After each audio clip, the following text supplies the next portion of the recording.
The most dangerous moment in an empath's life is not when someone betrays her.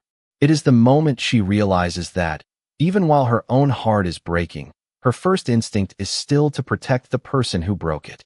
At 11:47 on a cold November night, Claire Bennett sat alone in her car outside the house she had shared with Daniel for nearly 12 years. Her phone rested in her hand, its pale light illuminating a truth she could no longer explain away. The messages were clear. The dates aligned. The careful excuses that had once sounded reasonable now formed a pattern she could finally see. Yet Claire did not cry. Not at first. Her mind immediately moved toward Daniel. Was he afraid? Was he ashamed? Would confronting him make everything worse? How could she speak without causing him to shut down? Even in the moment of betrayal, Claire was arranging the emotional furniture so the person who wounded her would have somewhere comfortable to sit. From the outside, this might look like extraordinary compassion. But Carl Jung understood that what appears noble on the surface can sometimes conceal an unconscious pattern beneath it. Claire was not simply being kind. A deeper part of her was trying to preserve the identity she had spent a lifetime building. The calm woman, the understanding woman, the woman who never became too angry, too demanding, or too difficult to love. This was her persona, the carefully shaped face she offered the world. It had helped her become a trusted school counselor, a dependable friend, and the person everyone called when life fell apart. But now, sitting beneath the dim porch light, that beautiful mask had begun to crack. Somewhere beneath her practiced patience, another voice was rising. It was not cruel. It did not want revenge. It simply asked a question Claire had avoided for years. Who has been protecting you? The question frightened her more than the messages. Because betrayal does not only reveal what another person has done.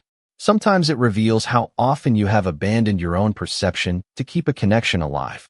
Claire remembered the unexplained distance, the sudden changes in routine, the way Daniel had turned simple questions back on her until she apologized for asking them. Her body had noticed long before her conscious mind allowed the truth to enter.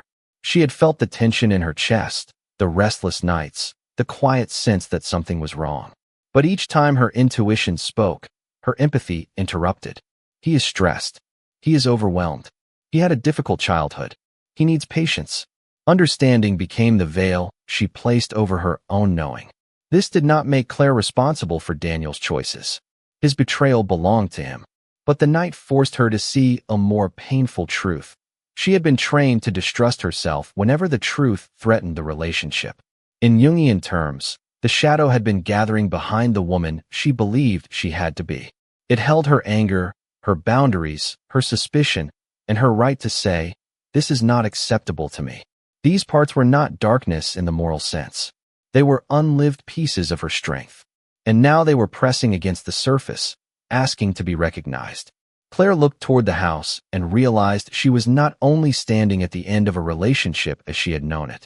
She was standing at the edge of an identity. The woman who could understand everyone was beginning to understand herself. But the first crack in the mirror had not appeared that night. It had begun decades earlier, in a childhood home where Claire learned to read the mood of a room before she ever learned to trust the voice within her. Long before Claire learned to call herself an empath, she learned to listen for danger in ordinary sounds. As a child, she could tell what kind of evening it would be by the way her father placed his keys on the kitchen counter. A gentle sound meant everyone could breathe. A sharp sound meant her mother would become quieter, dinner would be served carefully, and Claire would measure every word before speaking. No one formally taught her to study faces, pauses, footsteps, or changes in tone. Her nervous system learned because paying attention helped her feel safe. By the time she was 10, she could sense tension before the adults admitted it existed. She knew when to become cheerful, when to disappear into her room, and when to sit beside her mother without asking questions. The adults called her mature. They praised her for being considerate and easy to raise. But beneath that praise, Claire formed an unspoken vow. If I am calm enough, useful enough, and understanding enough, nothing will fall apart. That vow followed her into adulthood. It shaped the way she worked, the way she loved, and the way she responded whenever someone became distant. What looked like extraordinary intuition was often an old survival pattern searching for shifts in the emotional weather. Carl Jung believed that unconscious patterns continue directing a person until they are brought into awareness. Claire believed she was simply generous, but a deeper truth was operating beneath her generosity. She had learned to associate love with emotional responsibility. If someone was upset, she felt compelled to repair the atmosphere. If someone withdrew, she searched for what she had done wrong. If conflict appeared, she softened her needs before anyone could accuse her of being difficult. This was not weakness. It was an intelligent response developed by a child who had limited power and needed connection. But a strategy that protects a child can quietly imprison an adult. When Claire met Daniel in her early 30s, his unpredictability felt strangely familiar. He could be warm and attentive one day, then distant and unreachable the next. Claire did not interpret this as a warning. Her unconscious recognized it as a role she already knew how to play.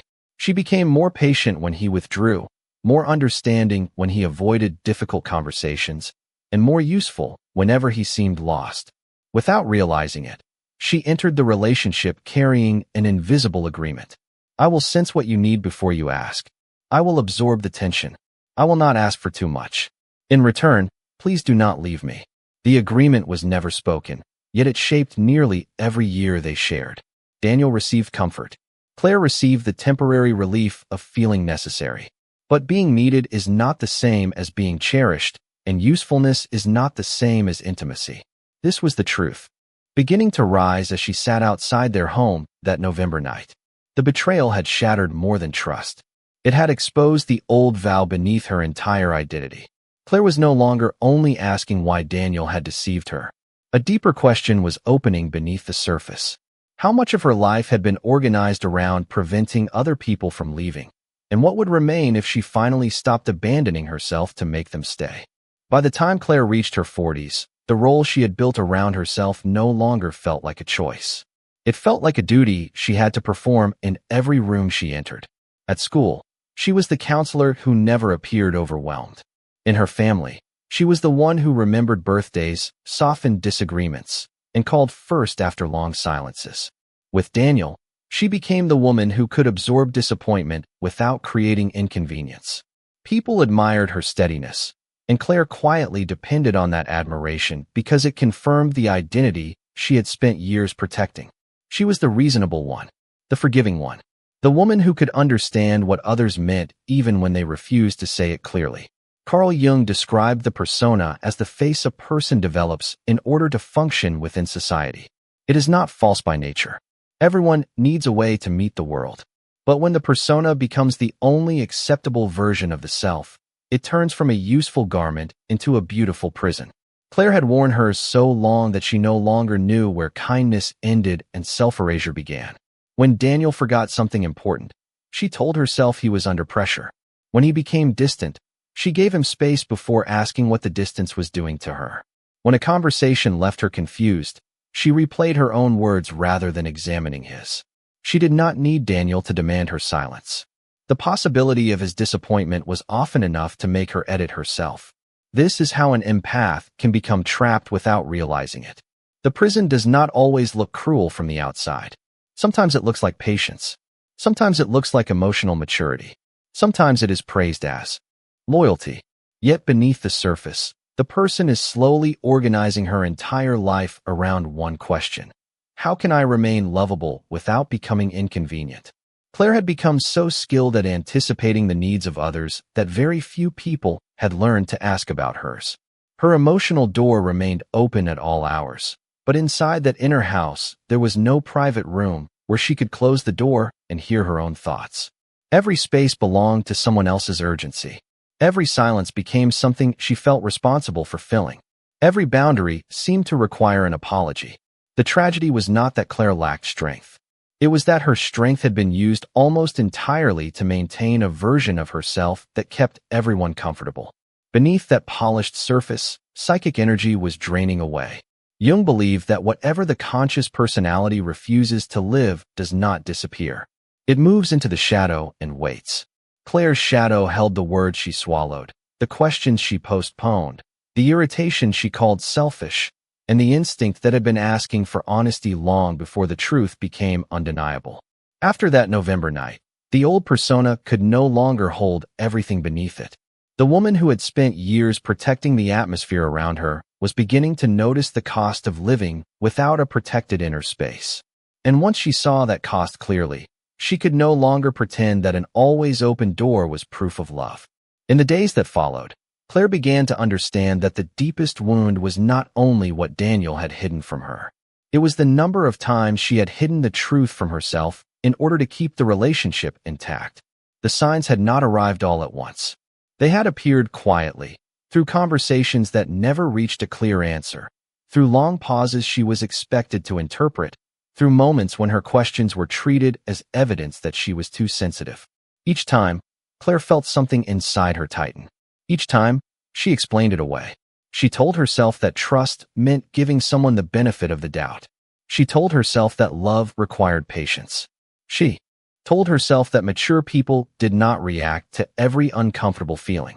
But beneath those reasonable thoughts, her intuition kept returning with the same message. Something is not aligned. Jung understood that the unconscious rarely speaks in direct sentences.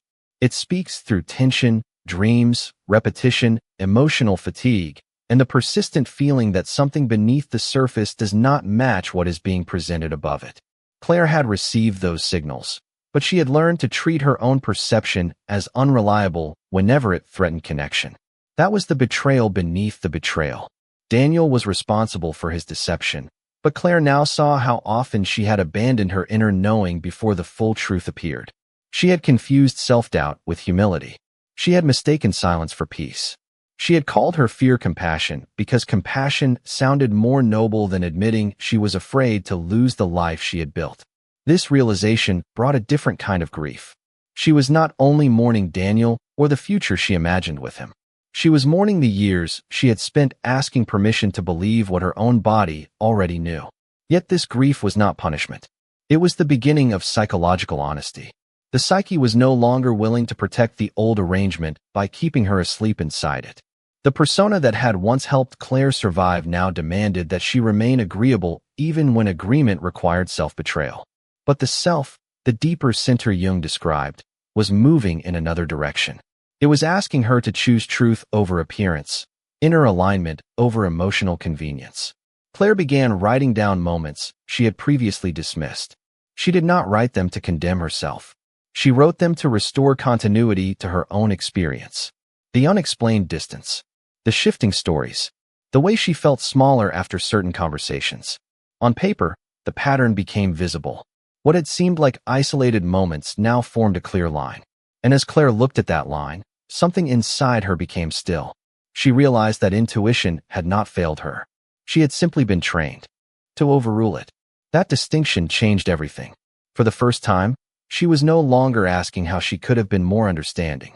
She was asking why understanding had always required her to become less loyal to herself.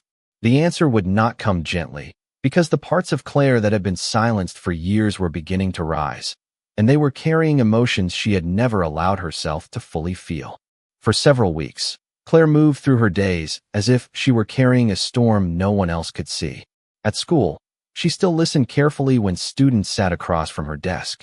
She still spoke with patience, answered emails, and offered the steady presence people expected from her. But when she returned to the quiet house each evening, the emotions she had spent years keeping under control began to surface. Anger arrived first, sharp and unfamiliar, followed by shame for feeling it. Then grief came in waves, not only for the relationship, but for the woman she had been inside it. Some nights, she wanted Daniel to call and explain everything. Other nights, she hoped never to hear his voice again.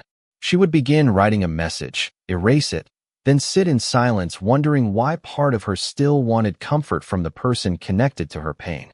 This contradiction made her feel divided, but Jung understood that the psyche does not become whole by eliminating opposites. It becomes whole by allowing them to be seen together. Claire could miss Daniel and still know that returning would betray something newly awakened within her.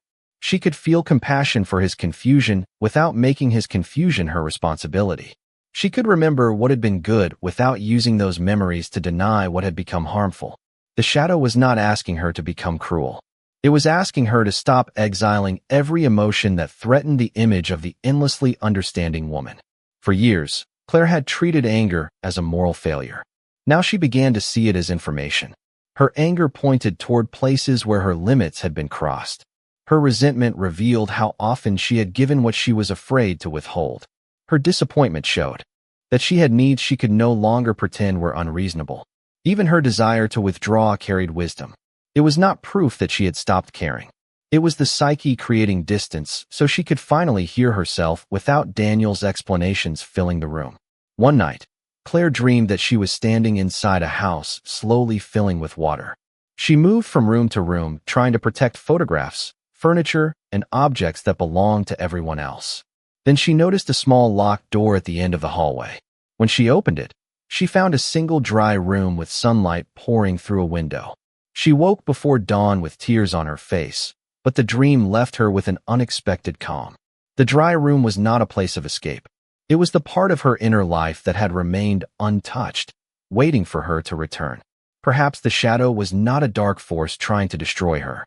Perhaps it was the guardian of that room, holding the instincts, boundaries, and truths she had once believed she was not allowed to possess. Claire began sitting with her feelings without correcting them. She stopped asking whether they made her good or bad. She asked what they were trying to protect. Slowly, the storm became less chaotic. The anger gained direction. The grief gained meaning. The silence stopped feeling empty. Something deeper was organizing itself beneath the pain, but insight alone would not change her life. The shadow would have to cross the distance between understanding and action, and soon Claire would face the first moment when protecting her inner truth required her to disappoint someone outside it. 3 days later, Daniel sent Claire a message asking to meet. He said he needed to explain that he was struggling and that only she could understand the full weight of what had happened. Claire read the message twice. Her body responded before her mind formed an answer. Her chest tightened, her hands grew cold, and the old impulse rose immediately. She wanted to calm him. She wanted to make the conversation easier. She wanted to protect him from the consequences of the truth he had created. For a moment, the familiar role felt almost comforting. If Daniel needed her, then perhaps she still mattered. But Claire had begun to understand that being needed could become a doorway through which she repeatedly abandoned herself. She placed the phone on the kitchen table and walked to the window. Outside, bare branches moved gently in the winter air. Nothing in the world demanded an immediate response. The urgency existed inside the pattern, not inside the moment. She remembered the dry room from her dream and asked herself a different question. What would I choose if my first responsibility were not to manage his feelings, but to remain faithful to what I know? The answer was quiet. She did not need another private conversation designed to reduce Daniel's guilt while reopening her confusion. She did not need to offer comfort before she had recovered her own clarity. Most of all, she did not need to prove her goodness by making herself emotionally available to someone who had treated her trust carelessly. Jung believed that real transformation requires more than insight. A person must withdraw psychic energy from the old pattern and place it into a new act. For Claire, that act looked almost insignificant. She did not call. She did not write a long explanation. She allowed several hours to pass while guilt moved through her like a familiar voice warning that she was becoming cold, selfish, and unforgiving. In the past, that guilt would have controlled her. Now she recognized it as the discomfort of leaving an old identity, not evidence that she was doing something wrong. That evening, she answered with a few clear sentences. She told Daniel that she understood he was hurting, but understanding his pain did not require her to reopen the place where her own pain had been ignored. She said she would not meet privately and would not discuss the future until she felt steady enough to choose without pressure. Then she set the phone face down and resisted the urge to soften her words. No apology, no promise to make the boundary temporary, no reassurance that he would be all right. Claire sat in the silence that followed and felt both sorrow and relief. This was not punishment. It was the first sacred no of her adult life, a refusal that did not come from hatred, but from allegiance to the self she had neglected for years. The shadow had crossed into action. Her anger had become a boundary. Her grief had become discernment. Her silence had become protection rather than fear. Nothing outside her changed that night, yet something essential shifted within. Claire discovered that guilt could rise without being obeyed, that another person's disappointment could exist without becoming her emergency, and that a loving heart did not have to remain an unlocked door. But every new boundary eventually meets resistance, and the true test would come when Daniel returned not with explanations, but with the exact words that had always made Claire forget herself. Several months passed before Daniel called again. By then, Claire had begun building a quieter life around the boundaries she once feared. She slept more deeply. She no longer checked her phone each time silence stretched too long. At school, she noticed that she could listen to a student in pain without carrying that pain home as proof of her usefulness. Then, on a gray Sunday afternoon, Daniel's name appeared on her screen. Claire watched it ring until the room became silent again. A minute later, a message arrived. He said he was going through a difficult time. He said no one understood him the way she did. He said he only needed to talk. The words reached directly toward the oldest part of Claire, the part that had once confused being needed with being loved. Her body remembered before her mind decided anything. She felt the familiar pull to answer, soothe, and prove that she had not become cold. Daniel followed with another message. He said she had changed. He said healing should not make a person stop caring. For a moment, guilt returned with surprising force. It whispered that compassion required access, that kindness meant availability, and that refusing him would make her responsible for whatever he felt next. But Claire had learned to recognize the difference between an emotion and an instruction. Guilt could rise without becoming a command. Compassion could exist without reopening a door. She sat at her kitchen table and allowed the discomfort to move through her without immediately trying to end it. Then she asked herself what was true. Daniel might genuinely be hurting. He might sincerely regret what he had done. He might even miss the steadiness Claire once provided. But pain was not proof of transformation, and regret was not the same as change. The fact that he needed comfort did not mean Claire was meant to provide it.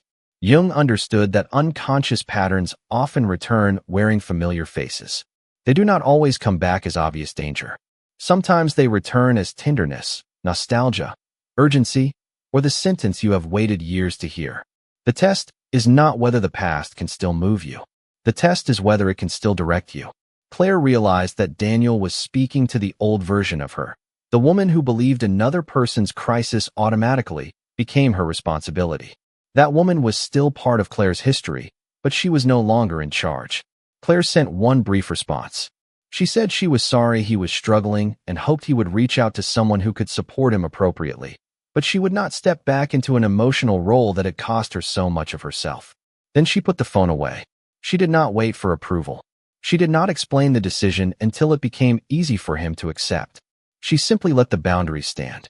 The silence that followed felt different from the silences of her past. It was not abandonment. It was inner order. Claire could still care about Daniel without confusing care with access. She could understand his pain without becoming responsible for relieving it. She could remember the connection without calling it destiny. In that moment, she saw clearly that being familiar was not the same as being safe, being needed was not the same as being loved, and being able to understand someone did not give them unlimited permission to enter her inner life. The old door remained closed, not because Claire had lost her heart, but because she had finally reclaimed the right to decide where her heart could safely live.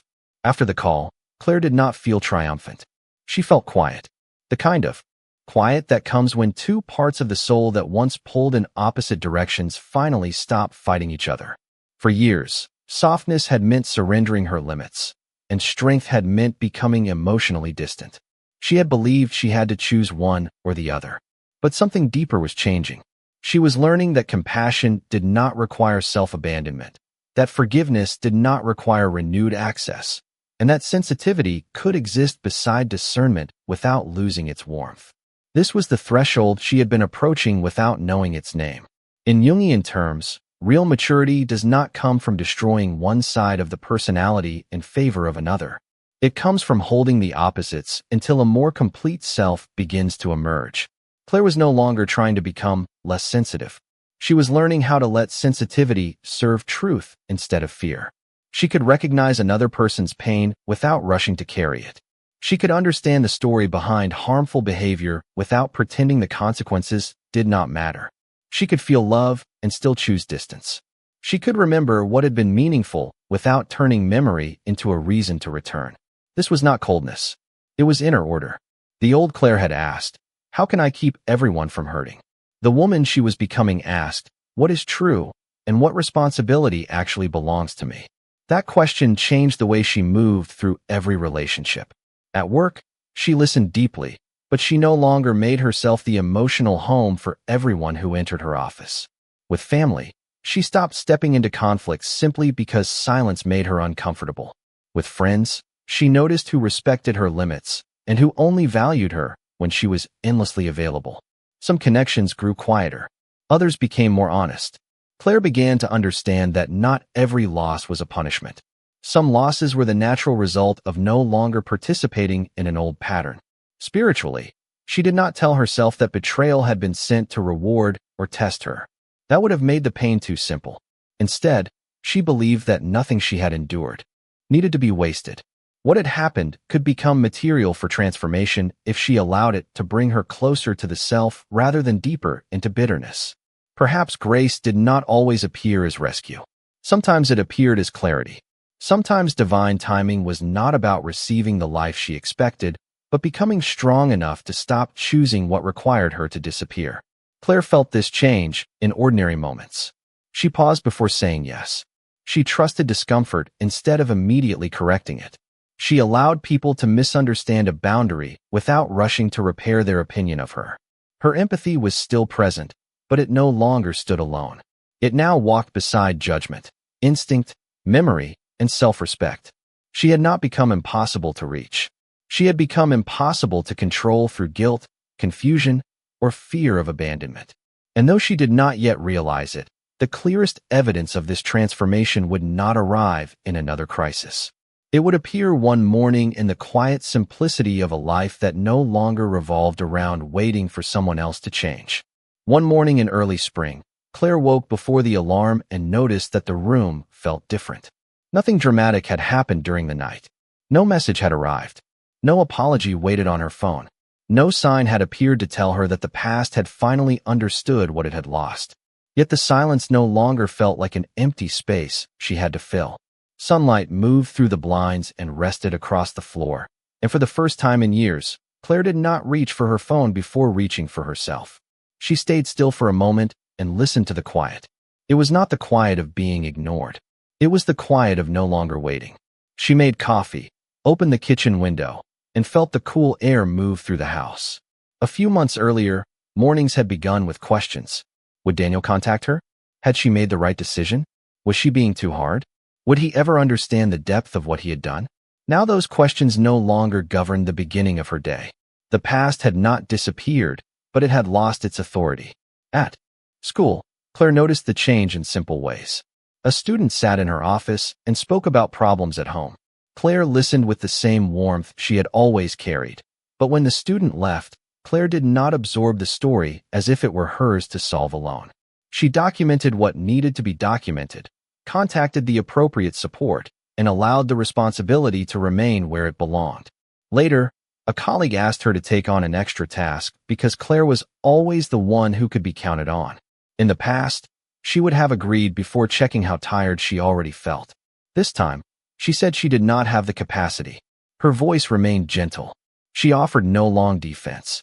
The colleague looked surprised, and Claire felt the old guilt rise for a moment, but it passed without controlling her. That afternoon, her mother called and began describing an argument between two relatives. Claire could hear the familiar invitation to step into the middle, explain everyone to everyone else, and restore peace. She listened, then said she trusted them to speak directly with one another. Her mother paused. Claire did not rush to fill the silence. She had finally learned that discomfort was not always a problem requiring her intervention. Sometimes it was simply the space where other people had to meet their own responsibility. When Claire returned home that evening, the house was quiet again, but loneliness did not greet her at the door. She took off her coat, placed her keys on the counter, and realized that she no longer measured her worth by the number of people who needed immediate access to her. The home that had once felt full of absence was becoming a place where her own life could finally take shape. She read for an hour. She cooked dinner without checking whether anyone had replied. She went to bed without rehearsing old conversations. This was how transformation revealed itself, not through a sudden feeling of invincibility, but through ordinary choices that no longer required self-betrayal. Jung believed that individuation is not the creation of a perfect personality. It is the gradual movement toward wholeness, where the rejected parts of the self are brought back into conscious life. Claire had not eliminated her tenderness. She had not become suspicious of everyone. She had not turned pain into a reason to close her heart. Instead, the anger she once feared had become protection. The intuition she once doubted had become guidance. The grief she once tried to escape had deepened her honesty. The boundaries she once associated with rejection had become a form of inner loyalty. Even the woman she had been before deserved compassion. Claire no longer looked back at her younger self with embarrassment. She understood that the old pattern had once helped her survive environments where being attentive made life feel safer. That strategy had not been foolish. It had simply outlived its purpose. Healing did not require her to hate the person she used to be. It required her to thank that part, release it from duty, and allow a wiser center to lead. Weeks later, Claire received a final message from Daniel. It was brief. He said he hoped she was well. She read it once and felt no urge to search beneath the words for hidden meaning. She did not need to know whether he had changed, whether he regretted everything, or whether part of him still expected her to return. His inner life was no longer a puzzle she was responsible for solving. She wished him well in silence and continued with her evening. That was the moment she understood the true ending. Freedom had not arrived when Daniel finally said the right thing. It arrived when his words no longer decided who Claire became next. The betrayal had not made her less capable of love. It had made her less willing to confuse love with self-erasure. It had not destroyed her empathy. It had refined it. She could still see deeply into another person, but she no longer disappeared inside what she saw. She could still forgive, but forgiveness no longer meant reopening every door. She could still care, but care no longer required surrendering her peace. Some people would say Claire had changed, and they would be right. She was no longer available for confusion disguised as closeness, guilt disguised as responsibility, or dependence disguised as devotion. She had become a woman whose compassion had boundaries, whose sensitivity had discernment, and whose heart no longer needed to abandon itself in order to prove that it was good. The clearest sign of her transformation was not that the person who betrayed her returned. It was that Claire never again returned to the version of herself who believed she had to disappear to keep someone else from leaving.